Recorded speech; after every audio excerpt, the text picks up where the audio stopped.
yun lang talaga ang para sa akin is what guides me in my life.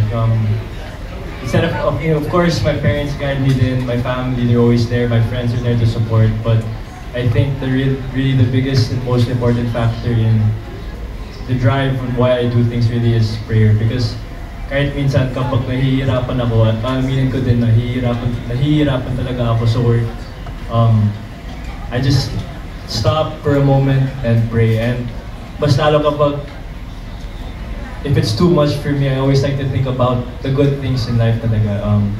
Really view what little things around you are a blessing to you. Kasi minsan we take for granted the small things in our day-to-day life. Pero, yun, I think really just to look for the brighter side. Yeah. Yes. Alright. Ashton? Ako din, prayer din. Kasi maliit or malaking problema, dinadasal ko talaga. Kahit yung tipong, Lord, gisingin niyo po ako bukas ng 6 AM, ganun. Dinadasal ko yun. Kasi kapag, ayun, sabi nila, i-acknowledge mo. Kasi pag di mo i-acknowledge, di ka magiging aware. Paano mo masasolve kung di ka aware? So, i-acknowledge mo, pag-pray mo yun, tapos i-surrender mo kay Lord. Yes. Robin?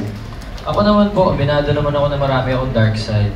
Pero dahil sa mga tao sa paligid ko po, ang dami ko din po natututunan and mas napapalapit po ako sa Diyos. Ngayon, kaya ano po, mas nababago ko na po yung dark side ko. Yan po.